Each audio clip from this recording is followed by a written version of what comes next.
Today we're going over the serial killer who was hiding in the FBI's own database.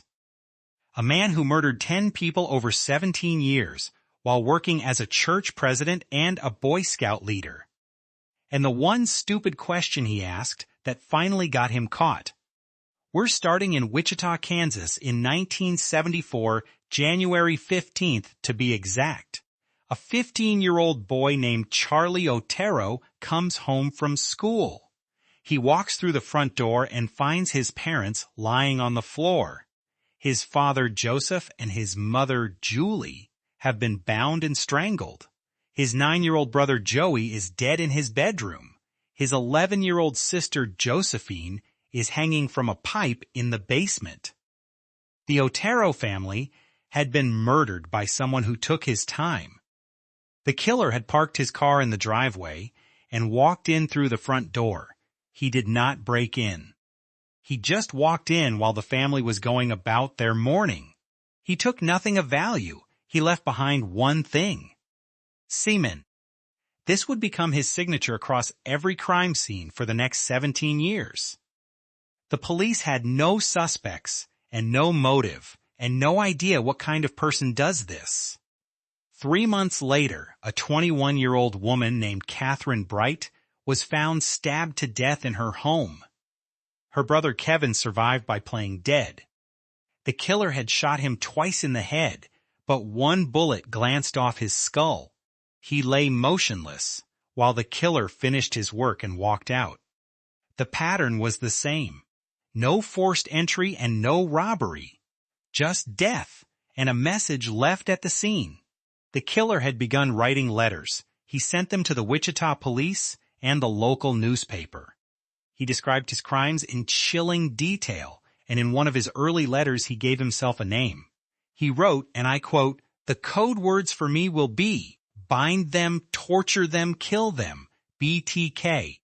The BTK killer now had a name and a voice. His letters were written on notebook paper and sometimes included poetry. He drew diagrams of his crimes. He asked the police to print his messages in the newspaper, and if they did, he promised not to kill again for a while. The police complied. They printed his letters on the front page, and the killings stopped for 3 years. Then in 1977, he struck again. A 25-year-old woman named Shirley Vian was found strangled in her apartment. Her 3 children were locked in the bathroom while the killer worked. She had begged him not to hurt her kids. He honored that request. He killed her and then he simply walked out. 4 more murders followed. Nancy Fox in Wichita was found strangled in her home in 1977. The killer called the police himself to report the body. He told the dispatcher, "You will find a homicide at 843 South Pershing." Then he hung up and vanished. The police had DNA, and they had letters, and they had eyewitness descriptions. But they had no match. BTK had stopped killing by the early 1990s. For 13 years, there was nothing. The public assumed he was either dead or in prison for something else. The task force was disbanded. The case went cold, but BTK could not stay quiet. In 2004, after 13 years of silence, a letter arrived at the Wichita Eagle newspaper. It contained a photocopy of the driver's license of one of his victims, and a word puzzle that spelled out his name, BTK. He was back. More letters followed. He sent a cereal box with a note inside. He left a package in the bed of a truck at a Home Depot. He asked the police one specific question. He wrote, and I quote, "If I send you a floppy disk, can you trace it back to me?" The police responded through a newspaper ad. A floppy disk cannot be traced. It was a lie, and BTK believed it. In February 2005, a purple floppy disk arrived at a Wichita TV station. It contained a Microsoft Word document. The police did exactly what they told him they would not do. They traced it. The document's metadata contained a name, the name of the last person who had edited the file, Dennis, and the name of the organization where the computer was registered, Christ Lutheran Church, police had their suspect. His name was Dennis Rader. He was 60 years old and lived in the Wichita suburb of Park City. He worked as a compliance officer for the city. He was the president of his church. He had been a Boy Scout leader. He was married with 2 grown children. He had been killing people for 31 years while sitting in the front pew every Sunday. Investigators obtained a DNA sample from Rader's daughter. She had submitted a pap smear at her university health clinic.